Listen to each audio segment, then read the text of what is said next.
Benedict, ano ang partikular na ginagawang test diyan sa ROV bago ito isabak sa paghahanap sa Taal Lake? Magandang gabi, Monica. Sa ngayon ay sinusubukan muna ng Philippine Coast Guard kung hanggang saan yung elevation dito ngang remotely operated vehicle sa ilalim ng lawa ng Taal. Ito ay dahil kapag malapit na sa bed ng Taal Lake ay magiging murky o malabo na ang visual ng operator dahil nabubulabog ng propeller ang burak sa lawa.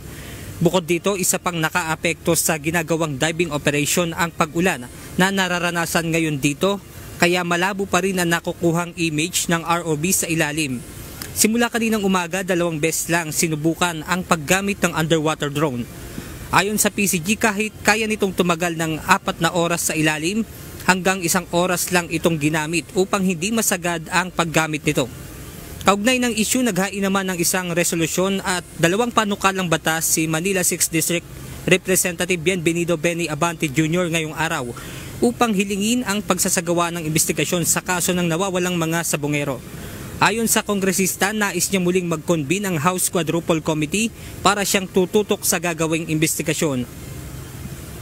Alam mo, totoo lang, very revealing yan, no? The fact na sinabi na yan ng Justice Secretary, nakikita natin na talagang dapat na i-reconvene natin muli ang Quadcom para imbestigahan lahat ng mga bagay na ito. Sapagkat kung may connection talaga yan sa war on drugs, dapat na tudukan na ng Quadcom itong senaryong ito.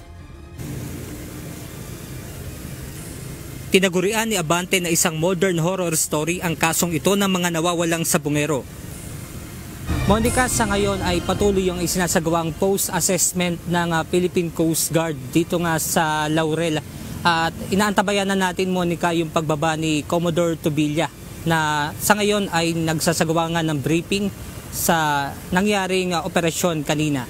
At yan muna ang ating update mula rito sa Laurel, Batangas. Balik sa inyo dyan, Monica. Maraming salamat, Benedict Samson.